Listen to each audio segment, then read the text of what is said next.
Amis de Morpheus Etica, bonjour et bienvenue dans cette nouvelle émission, le puzzle de la vérité. Alors aujourd'hui, j'ai deux invités. On va commencer par le premier qui est la victime, qui s'appelle Nicolas. Alors est-ce que Nicolas, il est là? Il est là. Bonjour Nicolas. Bon Et Nicolas, bonjour. avant de faire intervenir le professionnel qui va passer juste derrière toi, tu vas nous dire dans quelle région tu es, d'accord? Eh ben, puis tu nous racontes ton histoire. Vas-y, tu as la parole.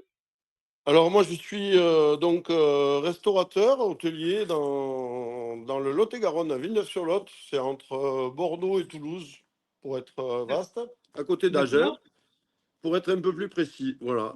Et donc d'accord, je suis le gérant d'un établissement depuis maintenant bientôt 13 ans.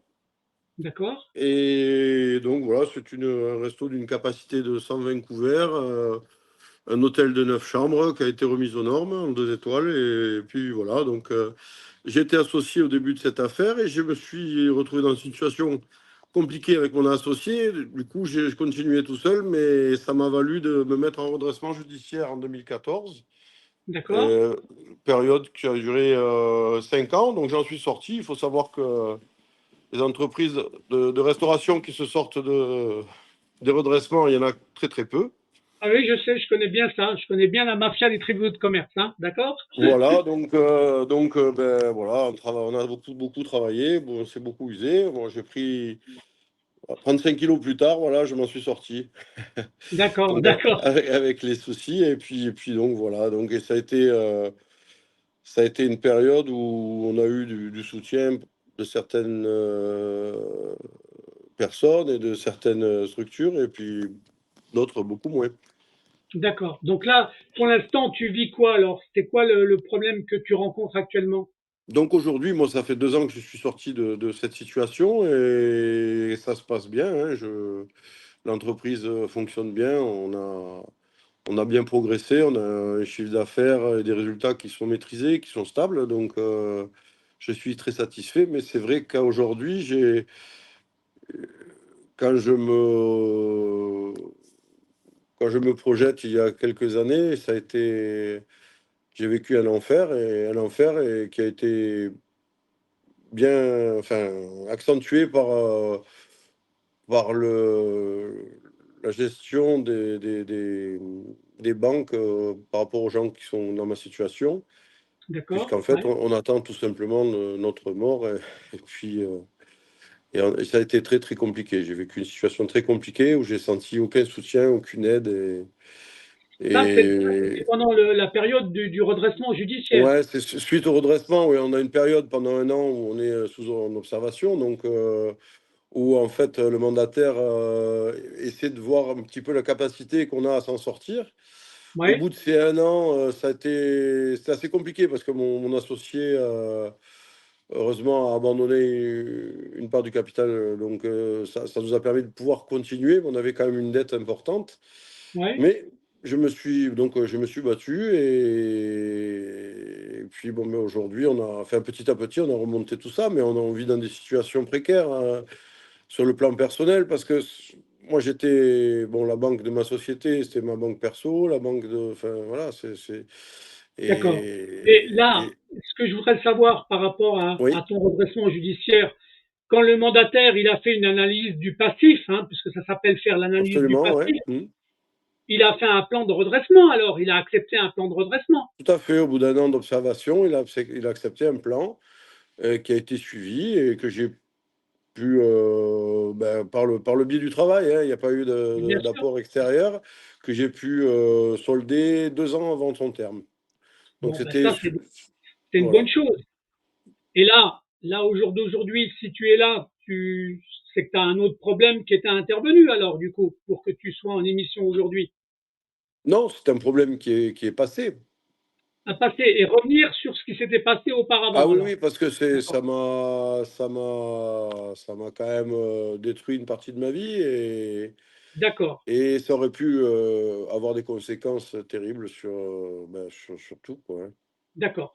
Bon, on peut peut-être faire venir notre invité maintenant, là, pour qu'il nous raconte un peu la suite des événements, alors, si je comprends bien. Hein? Voilà, ben oui, donc. Alors attention, hein, on va affaire à avoir un expert. Est-ce que l'expert, il est là? Oui, bonjour. Bonjour, Salut Nicolas. Gérard. Bonjour. Bon, Gérard, Oui, bon, j'ai compris le schéma et sur lequel oui, il veut revenir en arrière par rapport à ce qu'il a dû subir et donc toi, tu dois connaître éventuellement exactement ce qu'il a vécu en fait. oui, avec Nicolas, on se connaît maintenant depuis plusieurs années. Il m'a demandé d'intervenir sur un point bien précis, c'est-à-dire le coût de la banque. Bon, euh, quand Nicolas dit qu'il a 120 couverts, je dirais plutôt qu'il en a à peu près 90, parce qu'il y en a une trentaine qui partent directement dans la banque, avec les frais bancaires, tu vois. C'est-à-dire que chaque jour, eh bien, il y a un certain nombre de clients qui sont là pour payer les frais bancaires. D'accord? C'est une sorte de privilège qui se sont arrogés. Alors, Nicolas m'a donné tout son dossier, tous les extraits de compte. Bon, évidemment, c'est une montagne d'extraits et de documents. On a trié ça, j'ai fait un rapport qui doit faire à peu près 400 pages. Tout a été analysé. Bon, je dis simplement la conclusion. Les banques ont pris pendant ces années des frais d'intervention d'un montant de 64 000 euros. 64 000 euros de frais pour une petite affaire comme ça. Ce qui veut dire que Ils ont pris ça sur combien de temps, cette somme-là? Ils l'ont pris sur 6 ans, 7 ans, 8 ans à peu près. Moi, Hein. 5 ans. 5 ans, oui, voilà.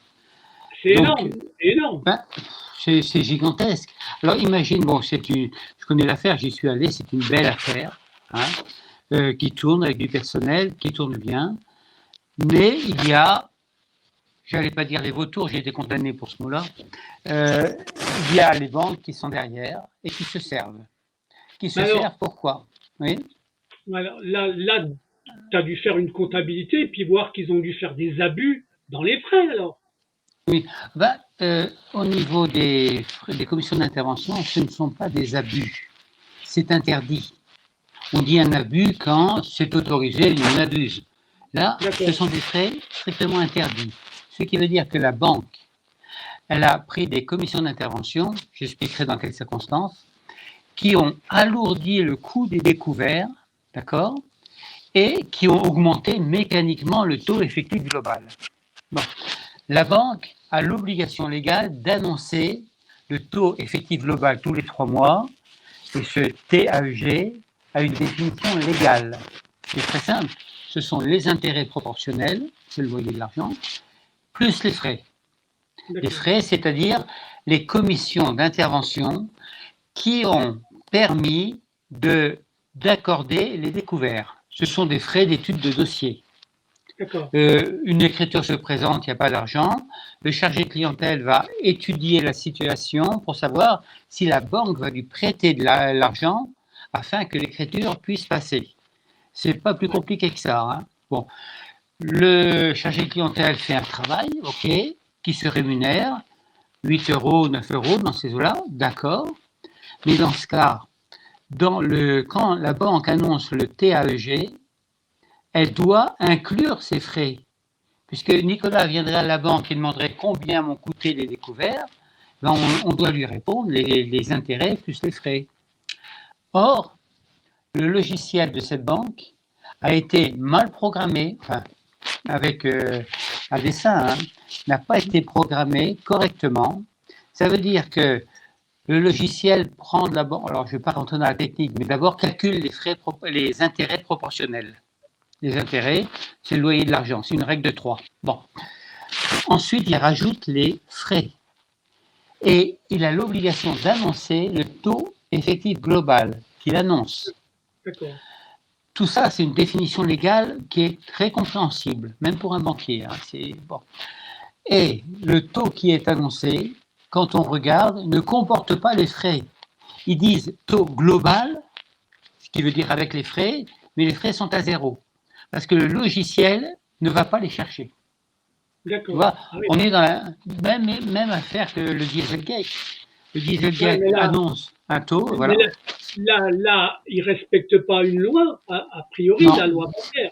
Ça veut dire qu'ils font un abus. Oui. Enfin, c'est un abus, c'est une infraction. Ouais.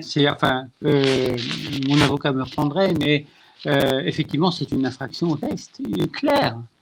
Il ne s'agit pas d'un abus. On ne va pas au tribunal pour discuter, négocier, dire oh, vous avez un peu exagéré, tout ça. Non, non, non, c'est interdit. OK? D'accord. Et toi, si tu dépasses la limitation de vitesse de 2 km/h, tu ne vas pas négocier, ça te tombe dessus. Hein? D'accord. Et là, les frais, et donc si j'additionne les frais plus un certain nombre d'autres éléments, eh ben on atteint le chiffre de 64 000 euros. Alors, tu te rends compte le nombre de repas qui ont été faits en cuisine, qui ont été servis, qui ont mobilisé du personnel et la matière première, donc des aliments et tout ça, et un savoir-faire, le nombre de repas où le client a payé son repas et la banque a pris cet argent. Mais, alors donc, comme toi, tu as quand même analysé la situation de Nicolas, oui. Je suppose que tu as dû lancer une procédure sur les abus qu'a fait la banque. Alors, on a lancé avec Katia Debé, donc notre avocate, ouais. on a lancé une procédure. Alors, la procédure, elle commence au tribunal du commerce. Bon, j'avais dit à Nicolas dès le départ, le tribunal du commerce ne nous suivra pas, pour une raison qui est simple. Le juge du commerce n'est pas un professionnel. C'est un industriel, c'est quelqu'un. Bon. Il n'y a que le mandataire judiciaire dans un tribunal de commerce qui est un professionnel, c'est tout. Oui, là, il n'est pas un professionnel. Je ne le reproche pas. Hein. Simplement, on a présenté le dossier. Alors, je l'ai vraiment présenté comme pour qu'un gamin de 5 ans, il comprenne. Tu vois, c'est très simple. Et ils ont donc refusé d'accorder l'indemnité au client. Ce qui était prévu, parce que le tribunal n'a pas osé contrer la banque. D'un autre côté, ils ne veulent pas recevoir l'expert, à savoir moi-même, où je serais descendu leur faire un beau petit schéma avec des crayons de couleur, et là, il l'aurait complet tout de suite. Résultat, comme on s'y attendait, on est en appel maintenant. On est en appel. Seulement, c'est vrai que la banque ne doit pas ignorer que quand on est en appel, c'est pas la même danse. Ce sont des professionnels, on juge le droit, on juge les chiffres. Et c'est servi par Katia Debé. On a toujours gagné, hein, mis en appel sans problème. Donc, on va réussir en appel. Mais ce qui est extraordinaire, c'est que la banque, à qui j'ai envoyé le rapport, qui est donc contradictoire, ils ont beau écrire que ce n'est pas contradictoire, il est contradictoire. Bon, je n'ai pas trouvé dans la banque, comme je demande chaque fois, un entretien avec un professionnel. Pas un juriste. Juriste, c'est autre chose. Un professionnel. Et jamais on me l'accorde. Parce que si je rencontre un professionnel, on a été dans les mêmes écoles, on a eu les mêmes diplômes, et on a la même expérience, donc on tombera forcément d'accord. Tu vois ? Et quand j'explique ça à la banque, par écrit, et c'est vraiment très clair, hein, bon, il se trouve qu'il n'y a personne pour d'assez bonne foi pour pouvoir le comprendre. Alors donc, eh bien, on attend la cour d'appel qui, bon, là on est en droit, ils jugent le droit, les chiffres sont validés donc par la banque. Leurs arguments, c'est toujours les mêmes d'ailleurs, leurs arguments, on les a complètement démontés. Complètement, ils sont naïfs, quoi. Ils devraient prendre ChatGPT, je vais leur montrer comment ça marche. Parce qu'au moins, on ne va pas rentrer dans la banque comme dans le leader. Hein. Donc aujourd'hui, voilà. Mais ce qui est ça c'est l'affaire, hein, l'affaire judiciaire. Maintenant, si je reprends l'affaire de Nicolas, Nicolas, malheureusement, n'est pas le seul en France. Il y a des dizaines, voire des centaines de milliers d'entrepreneurs qui rament pour arriver à gagner 4 sous. Enfin, une fois qu'on a payé les cotisations, qu'on a payé les impôts, on arrive à avoir un peu d'argent. Eh bien, ils sont tous, cet argent est grevé par l'action des banques. Et cette action, je le dis encore, est illégale. On a présenté jusqu'à présent 29 dossiers.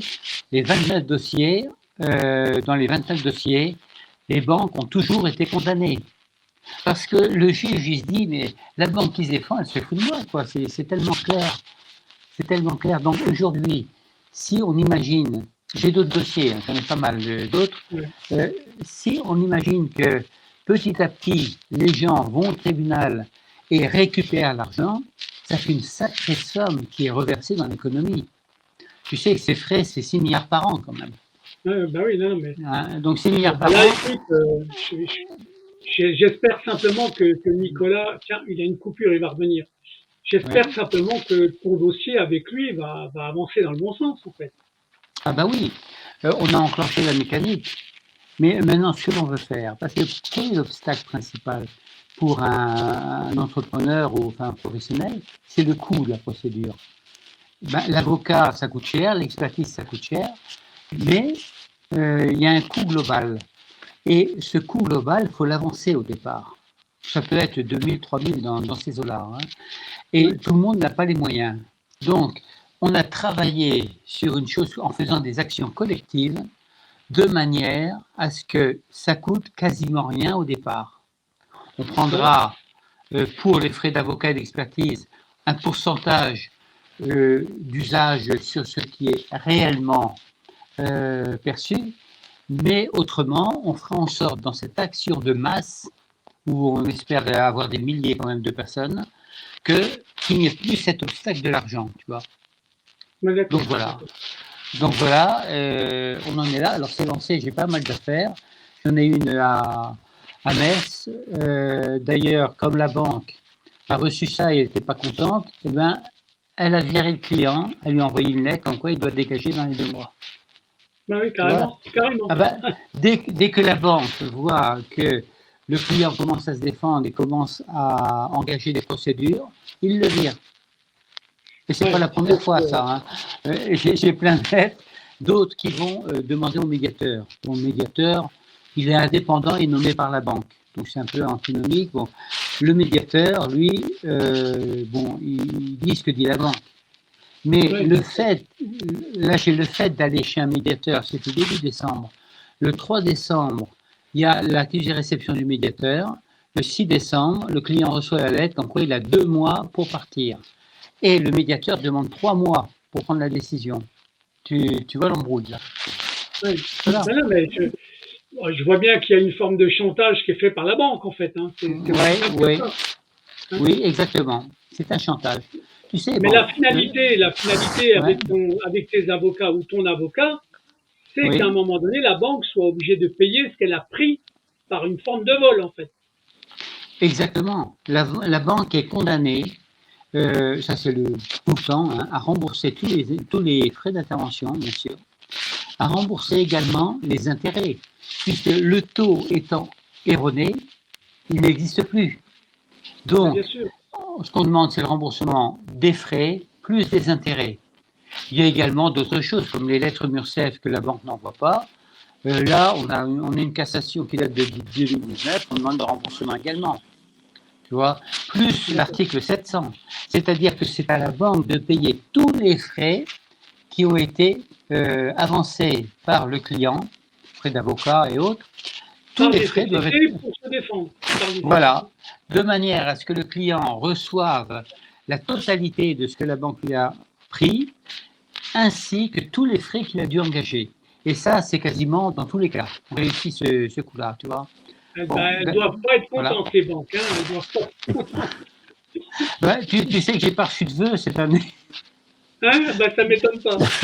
Ouais, ouais, j'étais Moi allé non plus. Hein. dessus. Moi non plus. Non. Ah oui, Donc là, pourtant, pour Nicolas, la phase qu'il attend, c'est la procédure d'appel, alors, je suppose, en ce voilà, moment. on attend l'audience, on attend la procédure d'appel. Alors, dans un premier temps, la banque va nous envoyer ses conclusions. Bon, Ouais. c'est l'avocate qui les reçoit. Elle me les transmet pour que moi j'analyse au niveau technique. Le juridique c'est elle, le technique c'est moi. Hein. D'accord. Voilà, C'est bien. C'est un j'analyse bon travail d'équipe. voilà, au niveau technique et je n'ai jamais trouvé un seul argument dans tous les procès qui tenait debout. Enfin, il faut le démonter à chaque fois. Oui, bien sûr. Voilà, donc c'est vrai que les tribunaux du commerce, bon, ben, jugent en fonction de la banque et de leurs intérêts. Bon, Non, mais bon, c'est comme moi, ça. je te dis, hein, parce que pour avoir côtoyé le monde du tribunal de commerce, il faut Ouais, savoir que de toute façon, merde, il était revenu. Le tribunal de commerce, on n'a pas affaire à des professionnels. si jamais en Ah oui. plus le président du tribunal de commerce il est ami avec la banque qui est en accusation, tu peux être sûr qu'il va Ouais. rien dire, il va rien faire. Hein. Ça me paraît évident. Ah ben oui, alors attends, dans ce même tribunal, qui est le tribunal d'Agen, on a perdu il y a 2-3 ans, c'était pour un garage, hein, c'était la même affaire. Et on avait perdu au tribunal du commerce parce que la juge était cadre bancaire dans la banque concernée. Ah ben, tu vois, ça confirme ce que je te dis. Quoi. Ouais. Et, Bon, tu sais, moi, les tribunaux de commerce, je les connais par cœur. Hein. Je sais que les 400 mandataires en France qui font ce travail-là, ils travaillent oui. et ils savent manipuler les juges des tribunaux de commerce et les présidents, hein, d'accord. Donc pour moi, Ah c'est oui. pas une vraie justice dans les tribunaux de commerce, c'est tout. Ah ben non, tu sais, la justice, comme on dit, c'est comme la Sainte Vierge. Hein. Si on ne la voit pas de temps en temps, le Ah, doute bien sûr, s'installe. non, non. Hein, bon, Donc là, heureusement que de temps en temps, heureusement qu'il y a des recours et des procédures annexes. Hein. Mais encore, oui. il y a des fois, ça va dépendre des types de tribunaux, hein, parce que des fois, l'autorité de la chose jugée, c'est difficile. Hein. Ils ne savent pas ce que c'est. Bon, ils devraient prendre des cours de droit quelquefois. Enfin. Mais bon, je vois les mandataires. Moi, j'arrive à travailler avec des mandataires. Ils sont de bonne foi. Je vais au téléphone, on étale tout sur la table, on se rend compte si le besoin est, et dans ce cas, il est dans le même sens. Et c'est lui qui va charger la banque. Quand tu as une liquidation, chacun doit envoyer sa créance. Donc la banque va dire, il nous doit tant. Souvent, il y a un compte débiteur qui est énorme. Alors, quand on analyse ça, mais non, quand on calcule, elle doit rien du tout. On doit rien du tout à la banque. Ouais, mais On c'est doit ça, rien du mais tout. Bon, ça c'est clair. malheureusement, il y a plein de cas où on n'a pas un banquier ou un expert bancaire qui parle avec le mandataire. Et le mandataire, il entérine à chaque fois la créance que la banque, elle met dans les comptes. Hein. En gros, il s'emmerde pas. Ah bah oui. Mais non, je sais bien. Il va pas chercher. Hein. Il voit, tiens, il y a un bel os à ronger, allons-y. Ouais, c'est ça. C'est exactement ça. Alors, voilà, donc, aujourd'hui, il y a quand même enfin des milliers d'entreprises, soit qui sont en difficulté et qui doivent déposer, soit qui tournent toujours, mais comme je dis pour Nicolas, il y a peut-être 20 ou 30 couverts, ben, tous les jours, il invite la banque. Voilà. Ouais. C'est ce qu'il faut arrêter, parce que bon, c'est vrai qu'après, il y a des mouvements, donc je vois le mouvement des agriculteurs que je suis beaucoup, parce que j'ai beaucoup de clients. Ben, le problème est simple, ce serait même pas d'aller dans la rue. Moi, j'écoute le Premier ministre. Tu sais que moi, j'écoute le Premier ministre qui a dit « Je veux garantir que les agriculteurs vivent de leur travail ». Et ben, je dis « Ok, on s'en occupe. On s'en occupe. C'est les banques qui vont rembourser. Il n'y a pas de problème. Ils vivront de leur travail. » Voilà. Je plaisante. Non, mais je me doute. Hein. C'est pas évident, en fait. Hein. C'est pas évident. Non, c'est pas évident, mais on y arrive. Hein. On y arrive là. Pour Nicolas, la procédure est bien engagée. Hein. Moi, j'ai le dossier, je le connais par cœur, le dossier. Il y a aucun, enfin, je serai la banque, je hisserai le drapeau blanc. Je dirais, bon, je vous fais un chèque, parce qu'on va arrêter les dégâts là. Mais il n'y a personne dans la banque qui soit capable de dire ça. Tu vois, bah oui, chacun se protège, tu as des parapluies dans tous les sens. Tu risques pas de prendre la flotte chez eux. Non, mais ça, je comprends pourquoi. Pour eux, le silence, c'est ce qui leur permet d'échapper à la condamnation, pour eux, dans leur tête. Hein. Ben, c'est ça, et en plus, bon, aujourd'hui, les banquiers, ils ont des diplômes à droite à gauche, mais ils n'ont plus vraiment de diplôme bancaire. Tu sais, il y a un diplôme qui était formidable, c'était le CAP de banque. J'ai donné dans les années 70 pas mal je donnais des cours l'après-midi pour le CAP de banque. Mais dans ce CAP, qui dure, à l'époque c'était 3 ans, c'est réduit à 2 ans, on apprend tout. Tout ce que je dis, un banquier qui n'a pas passé le CAP de banque ne peut pas le suivre. Et pourtant, il est banquier. Tu vois? Voilà. Bon, bah écoute, on en est là. J'espère simplement que le dossier de Nicolas, il va avancer dans le bon sens. C'est tout. Hein, c'est tout ce que j'espère. Oui, je te tiendrai au courant, mais oui, c'est un dossier que je suis gagnant, bien sûr. Mais ce qui est important, c'est de voir que nous sommes gérés par des banques qui ne respectent pas la loi, d'ailleurs parce qu'ils ne la connaissent même pas. Et ça, je l'ai constaté. Oui, c'est clair. Faut arrêter sur ben oui, c'est tout. Quand on a un métier, ben, on connaît les bases quand même. Et là, franchement, Ce qui est bien, c'est qu'à partir du moment où ta compétence professionnelle elle s'allie avec un avocat qui est capable de plaider par rapport à le travail que tu fais, ça ne peut aller qu'au bon résultat, en fait. Hein. Ouais, oui, ben, voilà, faut être en binôme hein, avec l'avocat. Ah bah oui. Voilà. Non, mais bien sûr. Le croisement des compétences dans ce genre de dossier est vachement important, très important. En fait. Et oui. Ben voilà. Voilà. Bon, bah écoute, tu me tiendras au courant de l'évolution du dossier de Nicolas, en fait. Hein. Bien sûr. Bien sûr. La prochaine étape, c'est la procédure d'appel, mais tu sais dans quelle période c'est, non? C'est toujours un peu long et ça dépend des cours. Ça peut être rapide ou non. Là, ça dépend des cours. Là, on attend les conclusions de la banque. Pour que, du fait de l'appel, puisque Katia, elle a refait, évidemment, elle a refait l'appel, dès qu'elle reçoit ça, elle me transmet, et là, on verra tout de suite. Bon, en général, je connais par cœur, surtout dans cette banque-là, ce sont des as du copier-coller. Ok. Bon, bah écoute. Donc, voilà.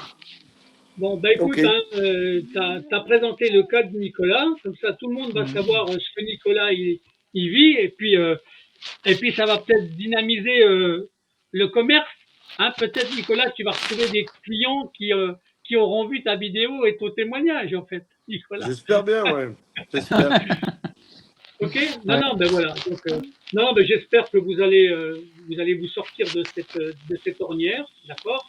Et surtout, j'espère que la banque sera obligée de rembourser les abus qu'elle a fait, en fait. Voilà, c'est tout ce que je sais. Ce qu'elle a fait, quoi, c'est tout. C'est la moindre chose. Comme c'est la moindre des choses qui rembourse. Je pense. Ok. Voilà. Bon, ben, voilà. Ok. On en reste là pour ce témoignage-là, mon petit Gérard. Ok. Hein? Merci. Okay. À bientôt. Au revoir. Allez, au revoir. Au revoir. Salut, à bientôt. Salut.